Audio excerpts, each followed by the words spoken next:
బీహార్, మధ్యప్రదేశ్, గుజరాత్లో 3 అసెంబ్లీ స్థానాలకు ఉప ఎన్నికల షెడ్యూల్. బంకీపూర్, దటియా, మంజుల్పూర్లో ఉప ఎన్నికలు. ఈ నెల 30న పోలింగ్, ఆగస్టు 3న కౌంటింగ్. కాకినాడ జిల్లా సర్పవరం పోలీస్ స్టేషన్ వద్ద ఉద్రిక్తత. రావణ్ను తరలిస్తున్న వాహనాన్ని అడ్డుకున్న జనసేన నేతలు. పోలీస్ వాహనంపై కోడిగుడ్లతో జనసేన కార్యకర్తల దాడి. కాసేపట్లో తెలంగాణ కేబినెట్ భేటీ.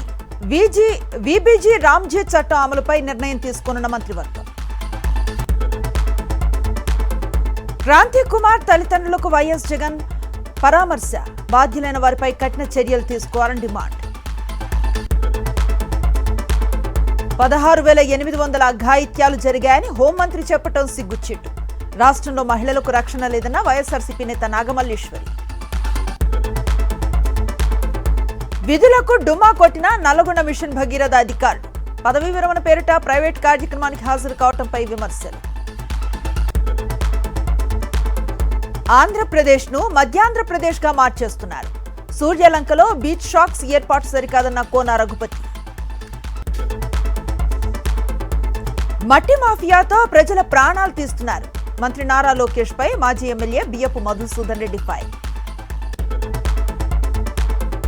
కూటమి ప్రభుత్వం రైతుల సమస్యలను పట్టించుకోవటం లేదు. వైఎస్ఆర్ అగ్రి టెస్టింగ్ ల్యాబ్ మూసివేత పట్ల వైఎస్ఆర్సీపీ నేత అశోక్ కుమార్ ఆగ్రహం.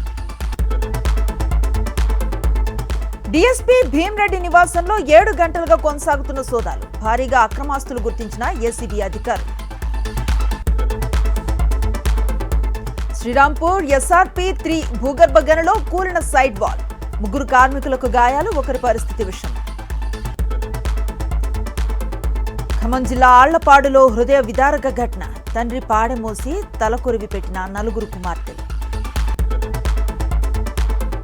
అనారోగ్యం పాలైన గుమ్మలక్ష్మీపురం గిరిజన బాలికల పాఠశాల విద్యార్థిని 3 కిలోమీటర్లు మోసుకు వెళ్లి ఆసుపత్రిలో చేర్పించిన వార్డెన్ హేమాని. ఢిల్లీలో 16వ భారత్ జపాన్ వార్షిక సదస్సు. పలు కీలక ఒప్పందాలపై భారత్ జపాన్ సంతకాలు. అయోధ్య చోరీ కేసుతో తనకు సంబంధం లేదన్న ట్రస్ట్ మాజీ చీఫ్. నమ్మిన వ్యక్తుల చేతిలో మోసపోయానన్న చంపత్ రాయ్.